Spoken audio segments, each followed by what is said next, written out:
This is the Internet Court of Truth and Lies, and its purpose is if you see something in the media that you think is the truth, you believe it's the truth, or you believe it's a lie, then you can take it to up to 8 jurors where everybody dissects it as a truth or a lie based on 8 verdict questions.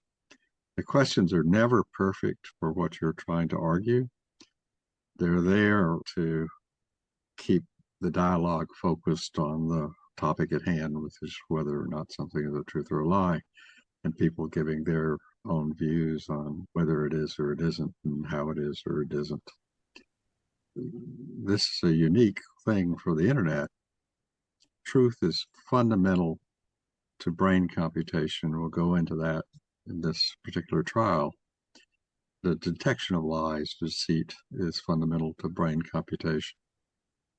All computation, all perceptual computation, all actions that you can do, and so forth and so on. It's what neurons do for a living, is they try to determine what's true out there and what's deceiving them out there so that they can do the right things, whether you're an animal or a person.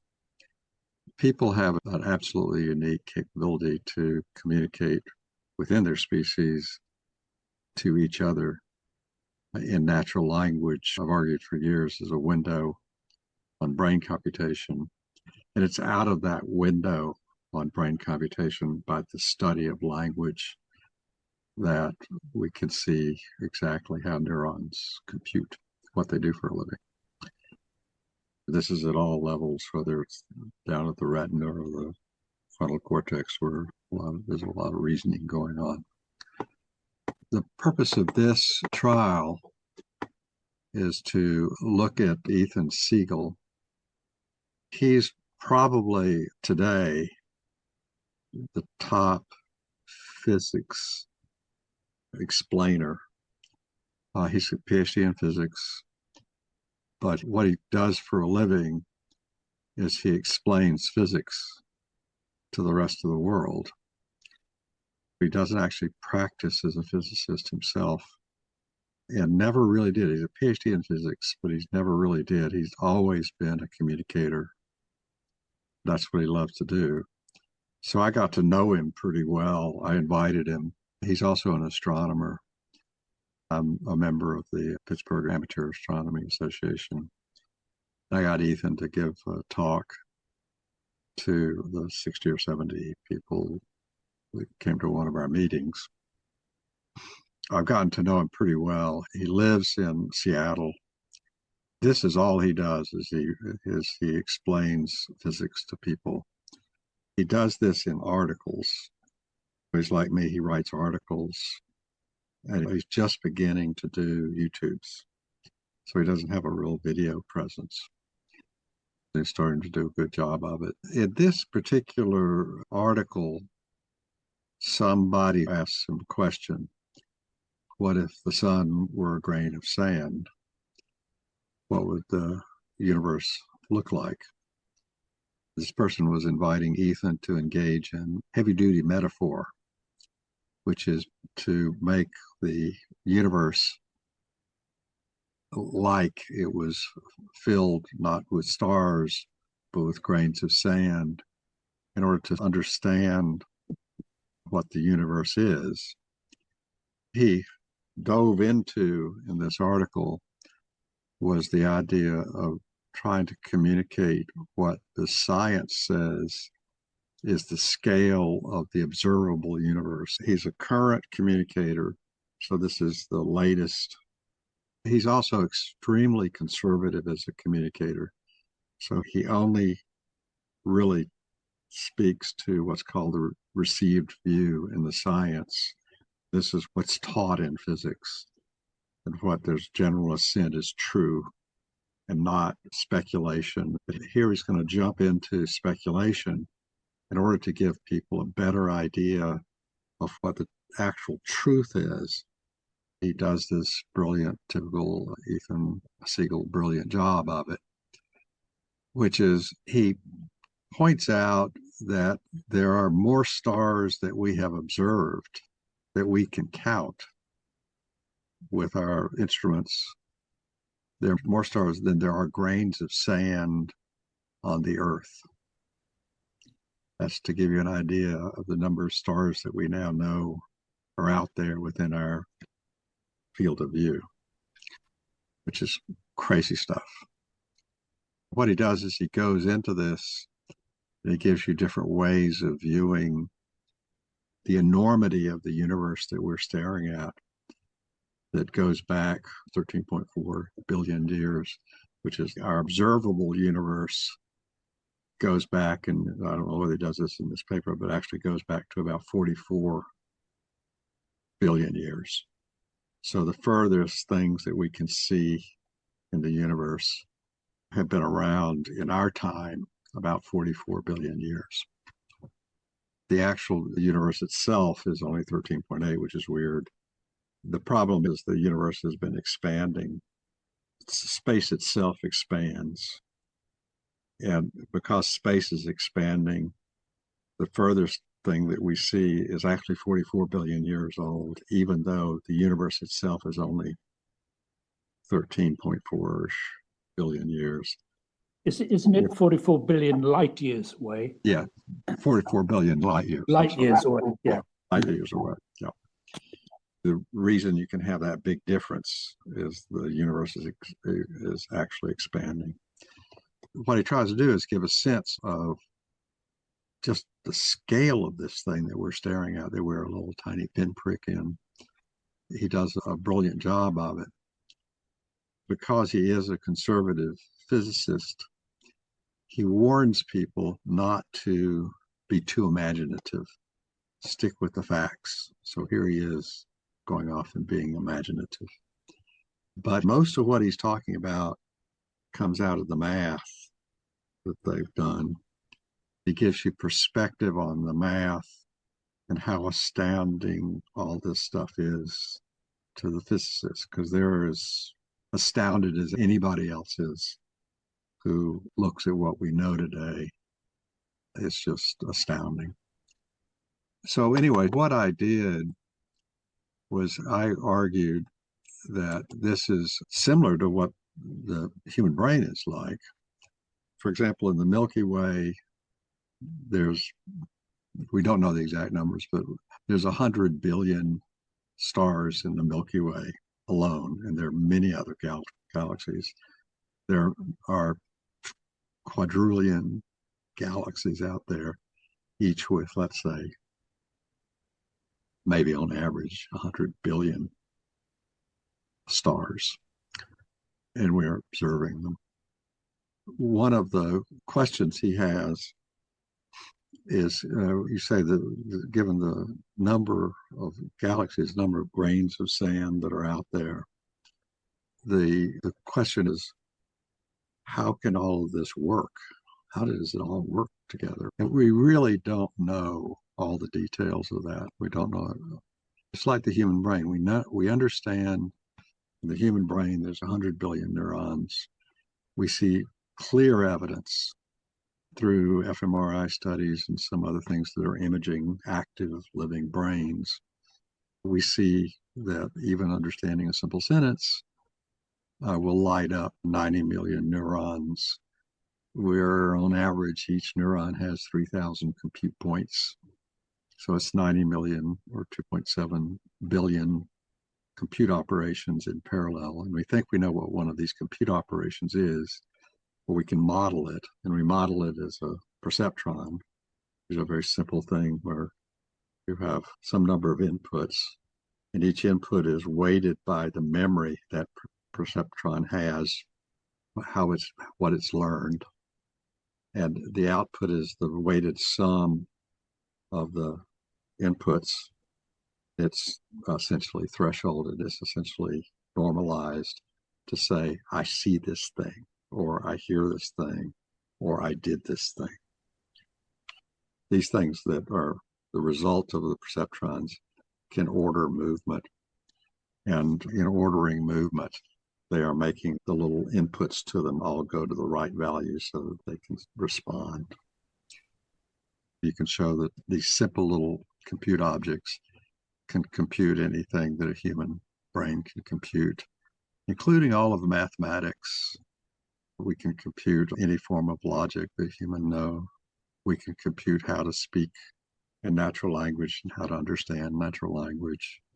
There's nothing that we know that a human can do that we cannot compute with these large networks of perceptrons. You see that in the LLMs, large language models, things like ChatGPT, Gemini, and Grok, and so forth and so on, where sure enough, once they went to a large enough number of these compute points, all of a sudden these machines started behaving like humans. And part of the reason for that is that if you look at the inputs, some of the inputs, these are all predications. Predication is what it is in English. It's the contextualization of a subject. So predication takes a subject, which could be some inputs, and predicates, which could be some other inputs, puts those two things together and says, I see this thing, which is a sentence, or I know this thing, or I've done this thing, so forth and so on. And so so what we see in these perceptrons is each one is capable of producing a predication when studied from the perspective of natural language. What the human brain does is it never actually knows reality as reality really is, because we have no way to know reality as reality really is. Our brains are set up to never have all of our questions answered. For example, we've known in science, and this goes back to Descartes, that even though we may understand something really well, say in physics, it always raises new questions that need to be answered by further science. That's the property of these imaginative predication systems, is they imagine something and wonder if that's true too. That's just fundamental to human, in fact, all animal thought, we believe. What I said was Ethan, in his paper, was describing this metaphor, pretending that the universe was, every star in the universe was a grain of sand, and comparing that as if the universe was Earth. So that you bring it down to human understandable terms. Doesn't quite work, it's a metaphor. But what science says, computational cognitive science says, is that's good. There are a lot of physicists out there who say, just do the math. Don't hypothesize. Don't dream up things. Siegel rightly recognizes, even though he doesn't dream up his own things, he realizes that it's good to dream up things and to stay imaginative, even if you're doing hardcore physics. Most really good mathematicians of physics, mathematicians like Einstein, Newton, and so forth and so on, recognized, one who's known, wrote about this in the early 1800s, James Clerk Maxwell, who figured out all the equations for electromagnetism, for being able to predict how electric and magnetic fields play together. He's the guy who figured out that light was just an electromagnetic wave propagating in a certain direction, which became a photon. One of the papers was lines of force from a guy named Faraday, who was basically a generation older than him, who had discovered that if you put a magnetic field in motion around a wire, you can induce electricity, or if you put electricity in motion around something that could be a magnet, you could magnetize it. Maxwell fully bought into this idea that around a magnet are lines of force. Now, lines of force are not real. Lines of force are a figment of somebody's imagination, believe it or not. But they're very nice because you can mathematically characterize the force around a magnet using these curving lines of force. And while Faraday was not a mathematician, Maxwell was. One of the things he did was he formalized the complete mathematical description of electromagnetism, which hasn't been substantially improved on since Maxwell did this in his 40s, in around 1860 or 1870-ish. What Maxwell said about mathematics at the beginning of the Lines of Force book was he says, I'm going to jump into mathematics here because mathematics is a good analogy to what's going on. We'll never know what's really going on. But mathematics gives us a great way to write analogies that are unambiguous as to what they're saying. They're not particularly metaphorical. They are analogies. And they're very incomplete, just like any analogy is incomplete. And so it turns out that if you look at how the brain is computing, it's perfectly capable.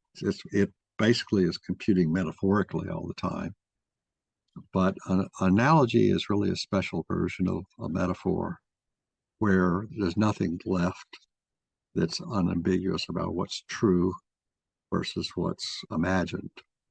What Ethan did in this paper was this beautiful job of describing the metaphor of grains of sand and a very careful job of trying to let you know what's known mathematically by analogy. So he would separate, he'd say, this isn't really fully true. For example, he talks about beaches, and it's half true because with the beaches, you have clusters of grains of sand, and galaxies, you have clusters of stars. But in beaches, the grains of sand are very close to each other. In galaxies, the suns are very far away from each other.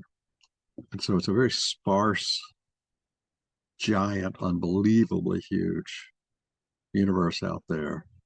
One of the things I noted in my paper, which is something that he's described, is that it's so sparse out there that the reason the night sky is black, and I'll get into the whole reason, is that even though there are these incredible numbers of stars out there, the space that they're in is so vast that they cannot fill all the space with light. It turns out that's actually true. But if you were to try to do that mathematically, one of the things you would do, you would add to what he said. Not only is there there's so much space out there that the stars are, you can't look in any given spot and know you're going to see a star ever or anything ever, but can look within a space and know you'll see some. One of the things you have to realize about stars is they are spheres. So the further away a star is from our planet, the smaller the angular size of the light from that star that will reach us. The closer the star is to us, the bigger the angle of the star that will reach us, and so more of the light will reach us. Now, it won't reach your eye. The eye is going to only respond to a very small angular. Somebody else on Earth will see different photons than your eyes will see from that star. It's crazy. That gives you an idea of the number of photons there are. You have to take into account how far away the star is to realize that the further away it is, the less light is going to reach you and be diffused, say, by the atmosphere or diffused by other things, so that you will see less light. And that's the equivalent of backing off this with the square of distance, which is Newton, and Maxwell, which is the square of distance. So that's that focusing. He really didn't even have to go there. He just went to, these are the stars. The reason is that there's so few stars out there compared to the amount of space that the eye sees the sky is largely dark. So it gives you an idea of how that works. What we do with the human brain now is we're trying to figure out how it organizes its computations, just like how how physicists have been figuring out how the universe organizes its computations. And the best we can do is analogy. So perceptron theory is an analogy theory. It does not say that you can find a neuron that is computing just exactly like a perceptron computes.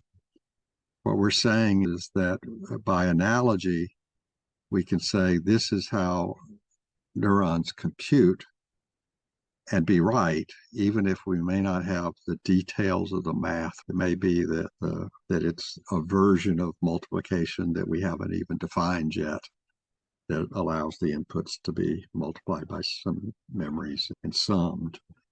So there may be details on how it doesn't work, but the numbers are so huge in the brain that the details of how the sort of recognition engine works, the thing that confirms that you're seeing what you're seeing or you're doing what you're doing, the details are unimportant. And the explanation is in the modeling, not in the actual analogy itself.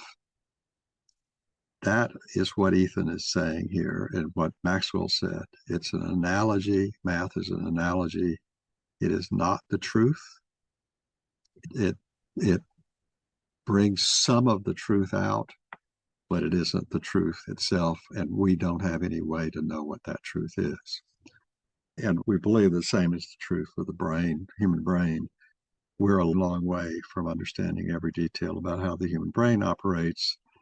People like me believe that once you learn every detail about how the human brain operates, you'll wind up throwing away about 99.9999% of what you've learned and saying, all this stuff is trash. This is how it evolved to compute.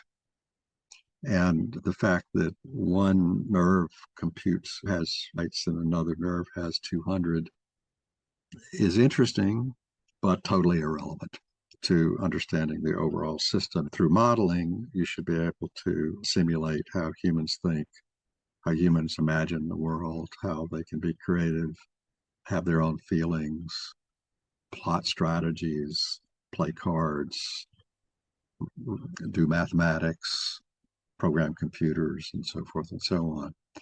That's what we've been. So very similar. Physics science and computational cognitive science are very similar in that regard. They're dealing with extremely large systems and looking for symmetries or things that are common to every part of the system. And so that's what we're doing in computational cognitive neuroscience. What I want to do, I'll go through my verdicts. That's basically my argument. And my argument says is that everybody should be free to bring in as much metaphor as they need to understand the mathematical analogies. Anybody should be free to have their own view of how reality works and should be free to talk to each other about how their view of reality works, much like he's talking about the grain of sand's metaphor, with an understanding that the real understanding that a person will have will be a metaphorical understanding. With math, it'll be based on analogy, an analogical understanding, but it'll be a metaphorical one.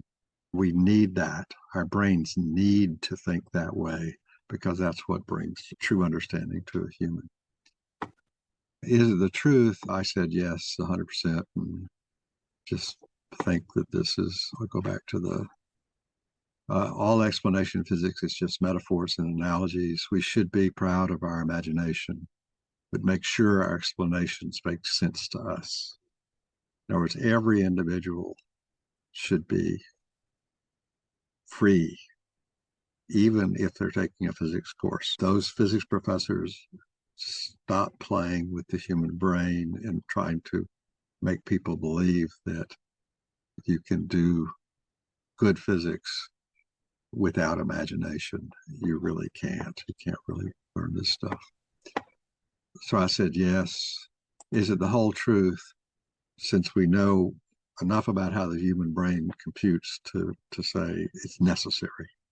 The answer is we do know. The answer is yes. Is it nothing but the truth?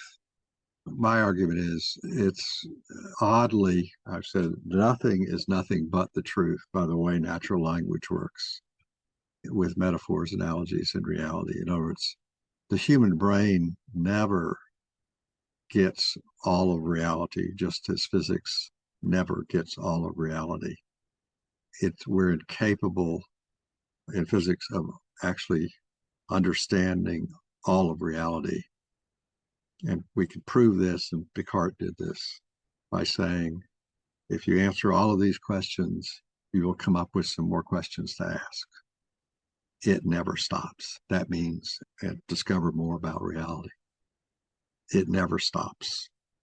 That's what we've seen in his time. They'd seen that in science, and we see that today in all of our science. So it's not nothing but the truth. Anything that we say is there's always something more to know. What's the deceit? The deceit is there is none. I think that, again, I'm coming from science, but I don't believe there's any deceit. Is deceit or truth intended? Yes. And Ethan Siegel is a great communicator. You can look him up on the web and read some of his articles. He is just stunningly good, and he's stunningly correct. A lot of these physics communicators are trying to shove their imagination down your throat, and Siegel literally doesn't do that. He is very careful to tell you when he's being imaginative and how. What's the motivation behind the truth or lie? It's to be informative about how humans have to understand what we can understand. You should feel free to be imaginative, and your teachers should be free to allow you to be imaginative as long as you are willing to learn more about things. What's the social acceptability of the truth or lie? It's totally acceptable. And again, what's the label would improve it? I just said this is true. And so what I want to do is go through the jurors and ask each of y'all to give a brief summary of your verdicts. I'm really interested to see whether you believe me or not, or you found this useful or not, or whatever. So juror one. That's me, Bob. And I found a short version of the summary on Copilot. I'm just going to read because my internet's been crazy. But Okay. it says physics is built from imaginative models, nor not literal descriptions of reality, and we should use those models proudly as long as we stay honest about what they actually mean. Yeah. Which is basically sums up what you said also. That's right. That's exactly right. Juror two. That is me. I had one thing that I posted on. Can you open up my first posting? That was how I summarized everything. I just said it's important. Yes. I'm sorry. It's important to distinguish between scientific fact and philosophical interpretation. But with that in mind, yes, this is the truth. So the only objection I have is the use of the term philosophical interpretation. Okay. Me and philosophy don't get along. They think that anything can be the truth, and they are wrong. So they will take hard physics, this math, and they'll say, we just don't do math. And I'll go, well, wait a minute, I didn't say don't do math. If you want to really get hard truth, then math is designed for that. It's not perfect, but it's designed for that. It's the organization of what the math says that requires the imagination in physics. So most modern philosophy of science people, there are some rare exceptions, are anti-math people. Okay, I'm surprised. Which is crazy. Yes. But it's just stunning to watch them do it. And you say, Newton was a natural philosopher. Maxwell was a natural philosopher. Even Einstein called himself a natural philosopher. Can't you all be a natural? They'll come back and say, that's just one type of philosophy. which I'm sure it is to them. There's a red line between me and them. Okay, I'll remove that word. No, you can put it. Go ahead. That's really all I have to say. Yeah, that's me. Yeah, no, I'm very interested in this whole topic. I agree with a lot of what you say. In fact, curiously enough, some years ago now, I got very interested in the kind of metaphors and analogies that people put up on the internet about the scale of the universe, the scale of the solar system, and I made my own a movie to try and demonstrate that if a metaphor doesn't relate to the human dimensions, then you're going to lose it. It loses. Right. You will not be able to get reality. You won't really get it. In fact, actually, I've got a link here. I'll put it up. It's a very amateurish effort. I had a broken wrist, but it's just a YouTube thing about the size of the solar system, which I was very dissatisfied with all the attempts, and I made my own, which I thought was more comprehensible. So is this the thing that ends in CUN? The YouTube, yeah, but yeah, and the other thing, but I do criticize the idea of the grain of sand because I think there's too much sand for us to really grasp. Somebody came up with the idea, and I don't know who it is. I've been trying to trace it, of the M&M universe. Whereas if you shrink our galaxy down to the size of an M&M, then the universe is about 1.5 kilometers wide, full of these chocolate little buttons separated by a few centimeters. Now, if you visualize that, which you can, that's actually a better, so I actually agree. I like that one vastly better than grains of sand. Yeah. But this one on the solar system, people have the sun as a balloon or a pea or whatever. None of them are quite right. I got the solar system, the sun as a tennis ball. So just so everybody knows, Andrew is British, and M&Ms are British. So he's thinking like a British guy. I apologize for that, but what are M&Ms then in the States? What are they called? They're M&Ms. But they're M&Ms. Yeah, they're owned by a British company. Yeah, they're called heaven. Mars is a British company. Oh yes, of course it is. Yes. So anyway, it's interesting that it's named Mars. God of War, of course. But just to recap, I find this whole topic very interesting. Analogies and metaphors used, especially with regards to scientific ideas, and it just appeals to me. This is a great thing. So, how big is the space? It's a very amateurish effort, I'm afraid. I was just trying things out. I never really made a YouTube before. You did a better job than I do, so this is great. Juror 4 here. Juror 5. Brian is here. I think he's. Oh, he is. Yeah. I don't know how to wake him up. Is he our juror 4? He's juror 4, yeah. Oh, here it is. His audio's messed up. Hey. Yeah. Hey. It looks like he's got a technical problem. So I'm gonna count him as here, and then if he can come back later, he's invited. Juror 5. I don't have a juror 5. You don't have a juror 5. Juror 6. Good evening. So for me personally, I found this topic thought-provoking and quite confusing. So it's quite hard for me to simply say whether I agree with the statement that was given or whether I think it's a lie. So I'll personally give my overall view of what I understand and everything like that. I personally think that everything in physics is just our imagination that has been verified through critical thinking, observation, and testing the real world around us to see if it aligns with our imagination or not. And whether we can actually prove this alignment, if that makes sense.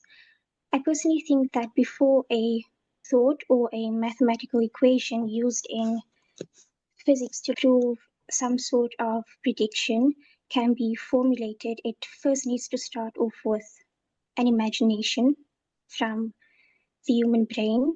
So I'd personally say the metaphors used in the explanations in physics are simply used to aid us in visualizing or making sense of the complex links like between the real world or the universe and our imagination. I'm not sure if that makes sense, but that's my opinion. I think you pretty much nailed it. You said you were confused. Oh, It sounds to me okay. like you're not confused at all. Oh, I was actually very confused about the whole topic as a whole. Okay.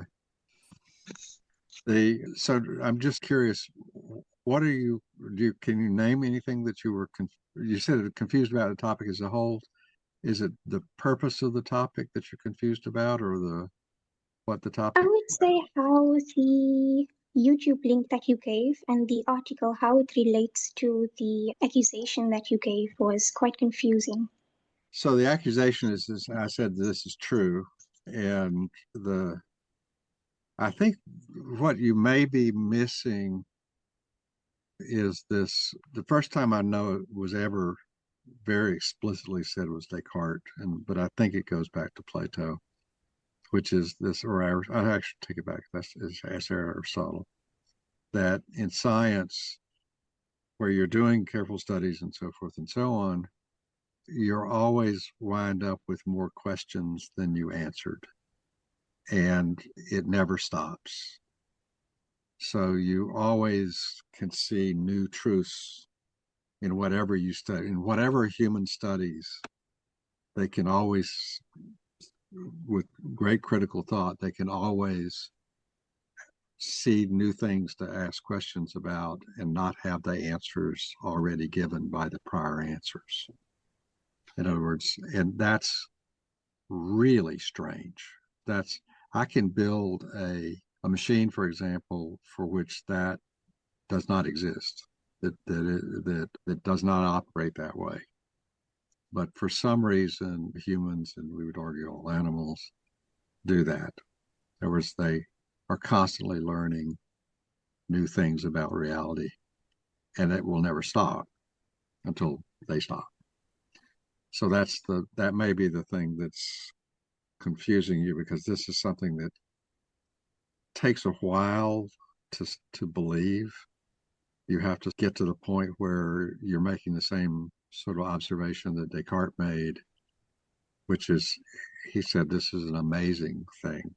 He said, but we've done science long enough, and he was a mathematician before he was a philosopher, a natural philosopher, and a physicist.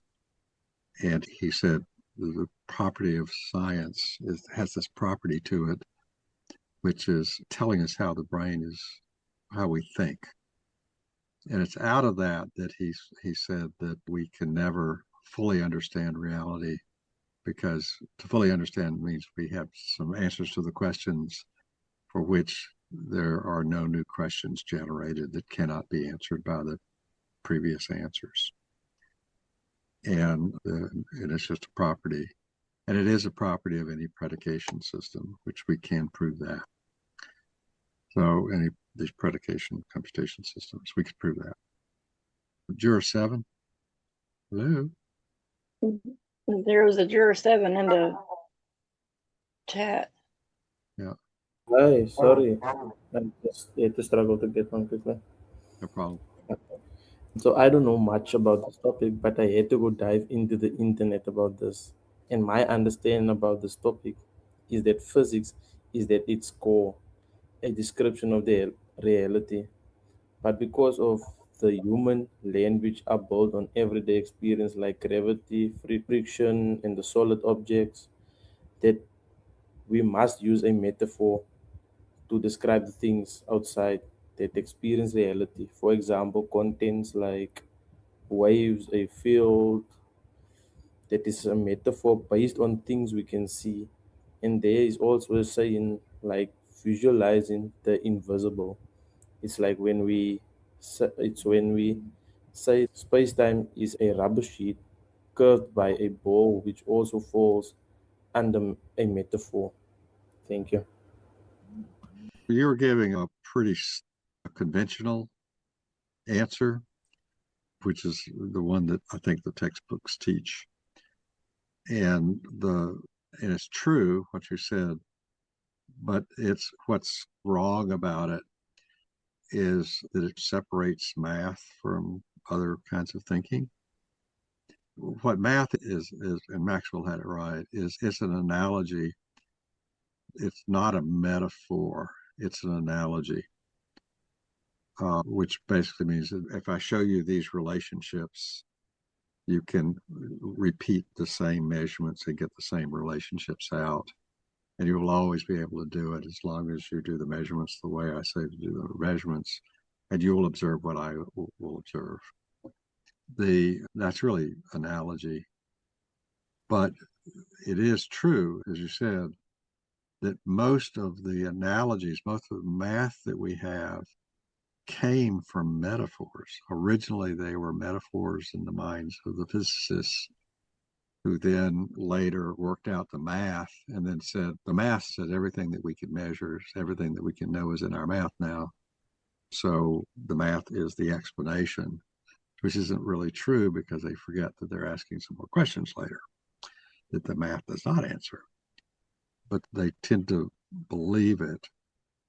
At one level, it's good what they're doing is so people can think with this serious level of criticality about truth, but it's wrong because they don't tell you how they thought of it originally and how they came up with the ideas. For example, things like electron spin or the spin of a particle, any particle, was a discovery of something that was observed in experiments, and the physicist said, this must be the spin that we've been looking for. And so then they named it spin. And then later, 10 years, 20 years later, whatever, later, they tell you, we call it spin, but it's not really spin. And you go, what are you talking about? Okay, you thought it was spin before. And they say it's not exactly like spin, but here's the math. And so they show you the analogy. And sure enough, there's some properties of the analogy that are not like spin properties. So this is the kind of thing so these things go together. What I'm arguing is wrong is people should be taught in critical thinking to be imaginative, think in terms of metaphors, and they'll learn the truth better. It's just the nature of the human brain. You'll get a better stick on the truth. You'll get a better understanding of the truth that may only be known perfectly or as well as we can understand it through the math and so forth. So that's that. I don't have a juror 8 on my list. But Brian said he would be juror 9. All right, testing. Can you hear me? Yeah. So how did you accomplish that? That was an amazing accomplishment on your part. What, having my audio just completely crap and then get back online? Yeah, I don't care about how you got back online. How did you get it to crap itself like that? I don't know. I genuinely don't know. I'm doing too much, and I'm running a whole bunch of background processes with another machine that I use for sandbox purposes. So I don't know if I don't know if Zoom didn't like that. But basically, I just unloaded the driver for the audio and then reloaded the driver and updated it without having to reboot the machine. I was able to keep Zoom online and participate, blah, blah, blah. So I was involved at Carnegie Mellon in some of the earliest days of the equivalent of Zoom video conferencing. And this was in the days when you'd have the blue screen of death. Oh, yeah. Hit you. For you Windows people, how you suffered. Oh, we did so. We could blue screen the Macs too. Just nobody was. So what was interesting was that we went the first few years of video conferencing where it was done within the department or within Carnegie Mellon or between Carnegie Mellon and Stanford or Carnegie Mellon and MIT and Stanford and whatever, San Diego, Berkeley. We would never, for the first few years, we never could finish a conference. Yeah. Because we'd get too many blue screens. The stuff would just... It's intriguing that that you get blue screens because it seems like you just get packet loss and that's it. The program just shuts itself or it stops responding and you shut it down. So I'd be interested to see the error logs, but that's Yeah, 20 years ago. What are you going to do? well, so even today, the just because I'm a circuit designer, the there are techniques in circuit design. For example, we assume that there's no such thing as an electronic circuit that's not a quantum. Okay. And so at the lowest levels in the circuits, we're doing error correction. So we're looking at the bits and correcting the bad Yeah. bits. Yeah. And we have means of doing that that we are very attentive to, because if you're very attentive to, because if you're not attentive to those things, these machines will naturally just Yeah. die. Okay. Yeah. The It's hardware is the base. You can play with the and firmware and the software all you want to, but it's the same reason that we've got to be careful with chip manufacturing and why Taiwan matters so much and the PRC's hypothetical invasion in 2027, 2028 is so important because once you actually manage to get stuff installed in the chips, that's it. Thank you for playing. so That's why so so there's much. so the newer chips, the ones that are coming out and have been coming out for some number of years, have what's called a reference monitor. So they may have 32 processors in them, Yeah. one of these chips. And one, two, or three of the processors are run as what are called reference monitors. And what these reference monitors do is they watch the chatter between the CPUs, what's going in and out of the CPUs. Yeah. They catch errors and then they correct the errors. Yeah. So there's And separate code that's generated that can look at what the other code is doing yeah. and say that bit should be a zero and not a one. Okay. Yeah. And I notice I just said there's usually two or three reference monitors. Yeah. The reason you have three reference monitors is 2 out of 3 wins. Yeah, It and is, it's making an arbitrary determination. yeah, it's making an arbitrary Yeah. determination because reference monitors can be wrong too. Yep. But 2 out of 3 wins is a really strong algorithm, turns Yeah. out. My hardware knowledge is only tertiary, but Yeah, I've got enough mine is keeping me up at night. yeah, mine is direct, and you don't want to live my life. Yeah, yeah. But anyway, to return to the topic that I took from this, as much as I could, trying to deal with these other issues on the side, how we don't really have a good way of explaining physics and even math, especially to non-physicists, without analogy, without metaphor. All of human experience requires analogy and metaphor within the frame of reference of the person being taught. So when it came to the topic and what if the sun was the size of a grain of sand? I get it. And I thought you explained it just fine. But at the root from the original argument about whether or not we could teach without analogy and metaphor, I don't think it's possible because you'd be asking people to generate brand new frames of reference from zero. And I don't know, man. I don't know. So there's a great psychologist. His name is John R. Anderson. And the way he's famous for changing how students are taught. And what he's built is a system, what's called the ACT system. It's been doing this for 30 or 40 years, that actually tries to build a model of what the kid's model of reality is in order to figure out what to teach him next. Yeah. And so it watches how the kid is answering questions or doing his work or whatever. And then it's building a model. And once it's got a good idea of the metaphorical model the kid is using, Yeah. it then corrects the metaphorical model to get closer to the correct answer, to the correct way of thinking. Very cool. And so he's quite famous for that. You can do John R. Anderson and read that. He called this, the original version of this was what he called the geometry tutor. And Okay. what it did was it taught kids, it was shown that by using the tutor, which is now used everywhere, that using the tutor to teach geometry, you correct the kids' mistaken ideas about how to do geometry, and he'll learn geometry faster. Nice. I don't know if you had a chance to play with Google's Notebook LM yet, but that is setting some interesting ideas in place for using AI to come up with creative ways to teach yourself or to teach whoever complicated concepts from scratch.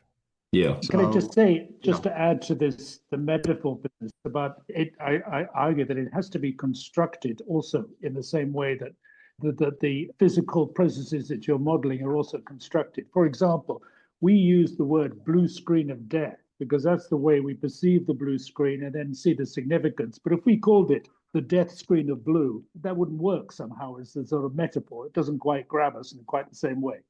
But it would be more truthful Yeah, but for what happened to our lives because of that. And now I am blaming Microsoft. So this sounds great. So we'll see y'all next week, and I'm going to try to change the subject a little bit, but this has been fun.